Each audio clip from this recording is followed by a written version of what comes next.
So what we're trying to do is connect students with seniors right now who are either suffering from dementia or some type of a degenerative disease.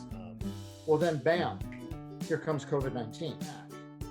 Now, so we dropped a bunch of iPads over there, right? I dropped 11 iPads. We got programs on, we're ready to go. But we're actually looking at things like a drawing, and maybe it might be something as simple as the resident has a piece of paper and they have a piece of paper and they're kind of drawing and showing each other what they're drawing. Students, I asked for volunteers for students to make masks at home. Each student was given a kit with enough materials to make 40 masks, 10 to keep for themselves and their families, and 30 to bring back to me so that we could pass them on to organizations in need. And for this project, all of my classes were assigned the task of writing 3 encouraging postcards to each of the different audiences that would be receiving the care packages. For this, it was the ASB students, my seniors, and both of my current and incoming executive boards were in charge of a PPE drive for the Navajo Nation by calling businesses or emailing businesses and promoting a drive for students to bring in any type of PPE for Navajo Nation. That was my section. Yeah, so the project, we call it the Quarantine Journal Project, as just an invitation for the kids to create every day, share their work every day through Instagram, and have that sense of community. Because this is going to be called the quarantine time, however long it lasts, and it'd be great to take some of these things that were created and somehow archive them and display them, even if it's at a health institute or something where you have a whole wall and have the prompt in the middle and have it surrounded by writing and images so people can kind of take it in on their own at their own pace sort of. So essentially our phase 3 was when we reached out to several of our students who were actively participating, but we're also very interested in sharing this process with other age groups and students at other schools. So after being connected to industry partners and having discussions with them, we then also connected them with our students, and these 3 girls created a project version for middle school as well as elementary school levels.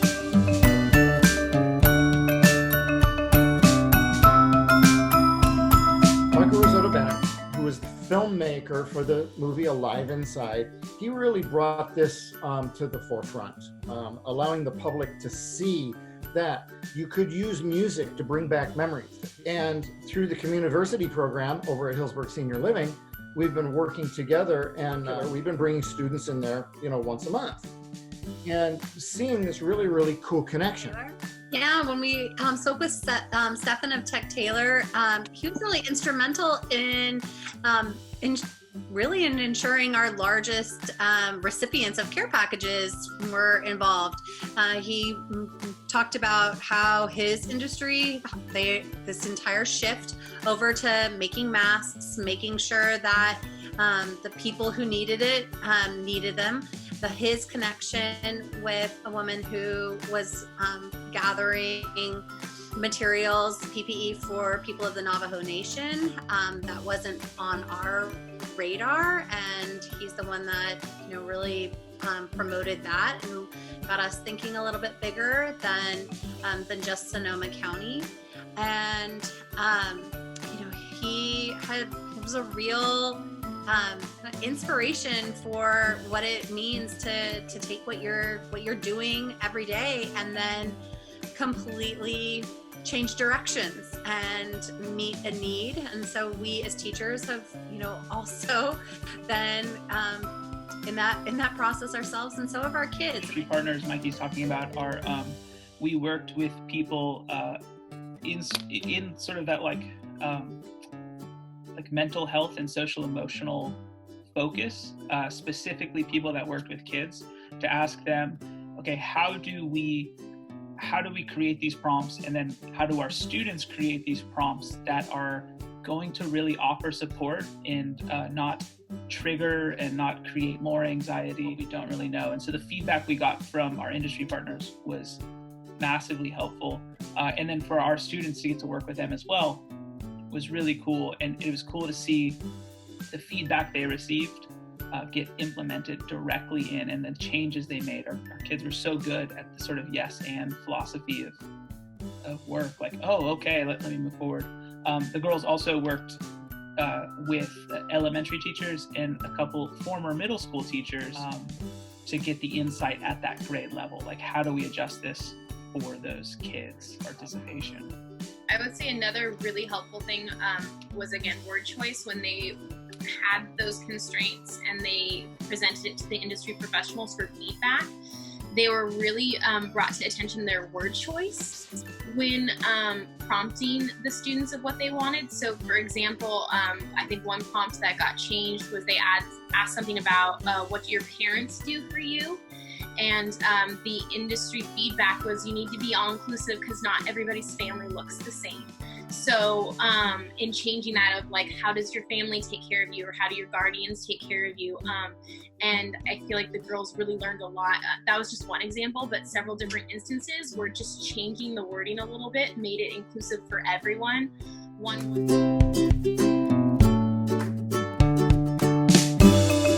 start with because there were three very distinct audiences, masks that were going to seniors living in a senior apartment complex, women who would be going back in for screening at St. Joseph's, and then a more, a more general, right? We don't know in terms of age or gender, any of those things with Navajo Nation.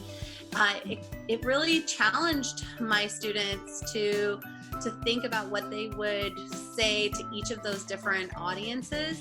And even though students had been kind of directed about being sensitive to religious beliefs or, making platitudes at this time, it gave us a real opportunity to talk about how, when people say like everything's going to be just fine, that is not appropriate, when that is not a promise you can keep.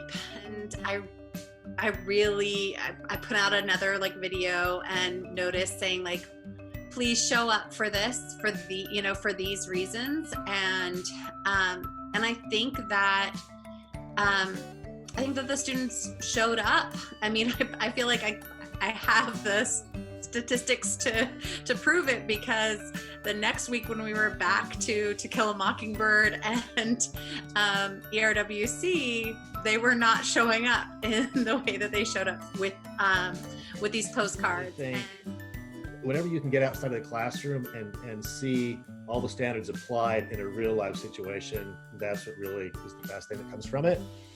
And as far as specific learning that the kids are doing, it's kind of neat. Out of the interviews that we had with John and Tony and Julia, a lot of questions came up about ideas like epidermis deprivation, right? Not having touch.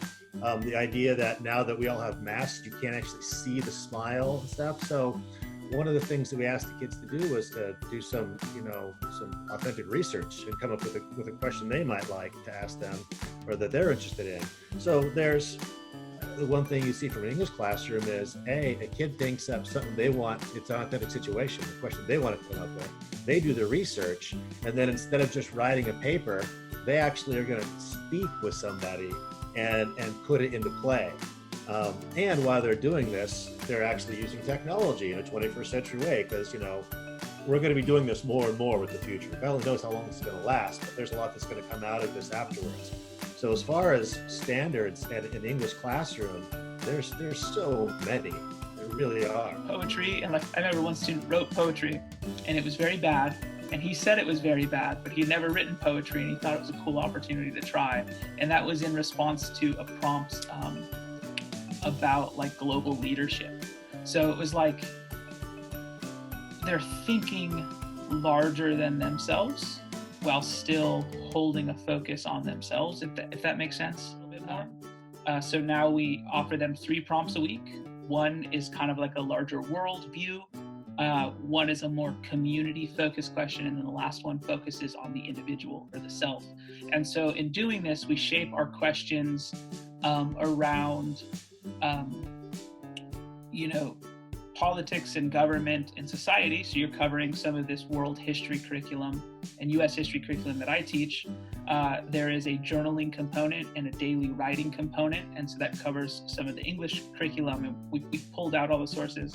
And then, of course, the expression of creativity and sharing your work, and that's where the art and design comes in. So it's still very reflective, but it is pushing them to consider the world at large. Well, and what's great is they're pushing themselves, like students who had none of this happened, and I would say, great guys, we're going to start our poetry unit, and I'm going to teach you all these different things, etc., would have groaned and rolled their eyes, and now when all we have to do is say, just make sure you write. We have kids who are attempting poetry who never would have attempted poetry before, just because it's something new and different that they want to try. So they're challenging themselves, which is like really encouraging and fantastic to see.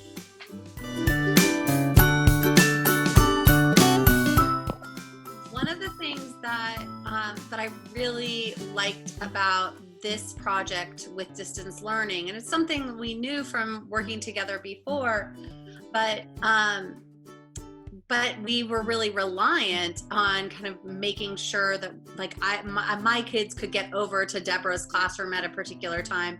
And this really showed us that we don't really need that piece. Most of them are pieces of art.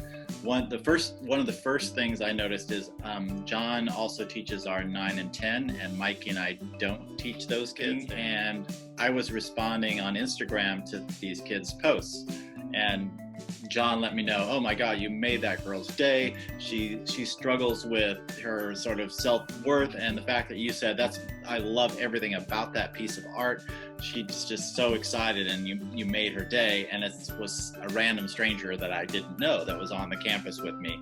I think in that way, we're looking at what they produce or what they share with us or what they share with everybody in a totally different way than we would that kid that you sort of already have these preconceived notions about what they're capable of, or what they didn't do last time, and it kind of gets rid of all those filters, and you're just looking at this product. That's something that's totally different, and in a way, it's your critical feedback is much more open and less sort of less polluted or less corrupted. It's distant. You don't really have that same level of connection.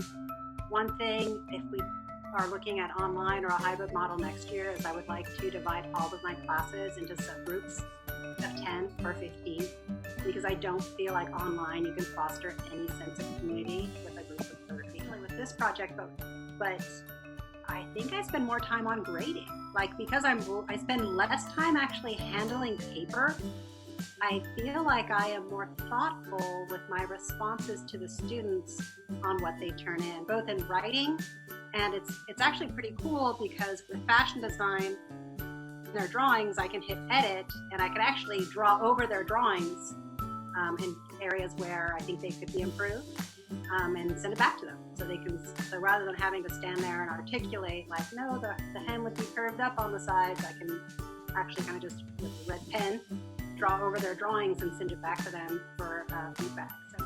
One of the things that I started using, which I'm definitely going to continue using, are shared documents. We had a spreadsheet of the student names, who they contacted, their phone numbers, who they spoke to, and what the result was. That's my takeaways. The kids were amazing. They figured it out. They made it work. We had to fix sewing machines over FaceTime. They would take one apart on their end, and I would take one apart on my end. And I would show them how to take it apart and clean it and put it back together. Just a lot of problem solving, a lot of flexibility, a lot of critical thinking, and just that's it. And it's kind of nice because John has always been on Instagram, and Mikey and I'm new to this platform, so I'm stumbling through it. So it's kind of nice to have different perspectives. from those people? Yeah, I've always been active on Instagram, but I don't do TikTok. TikTok's kind of the new one that's beyond me. And so it was really cool is the amount of kids that responded to these prompts using TikTok and then saving them and posting them on Instagram. So like bringing their world into our world. It really broke down those generational barriers to a degree, which was a lot of fun. That I see a possibility of coming out of specifically this remote, time that we're doing, is that it could break down some of the walls of time in life that students have in place that stop them from going to Healdsburg Senior Center. Like they have to do it during school, during class, on a field trip, right? Okay, so what if they have this connection now where they have their phone with FaceTime and they can connect with their senior anytime now? And for us, the problem we saw was our community is going to be separated.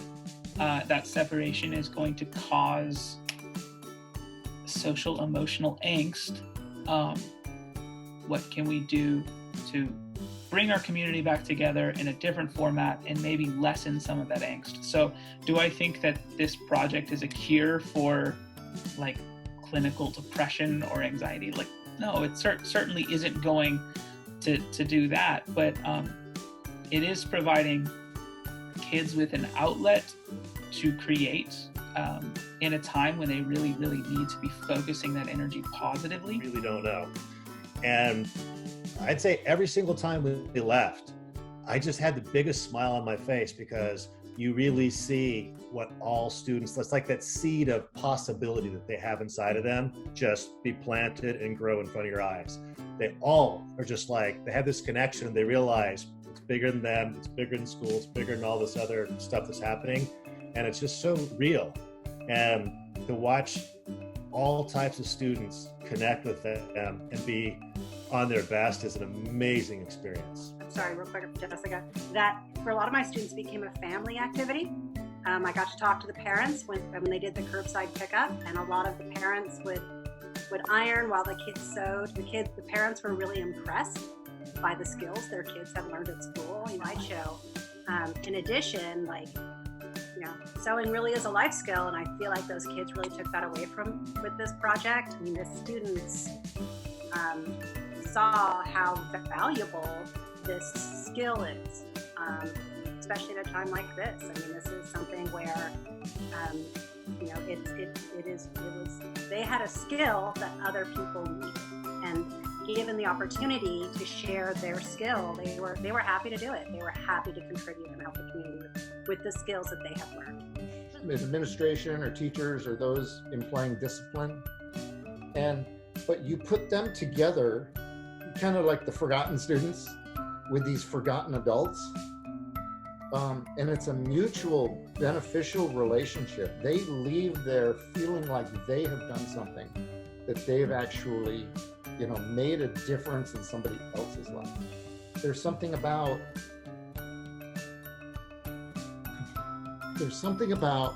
bringing people joy in the moment. These are their last, maybe hours, days, weeks, months. These residents don't think in terms of years. They don't know if they have that one. And it's bringing them something meaningful in the last moments of their life.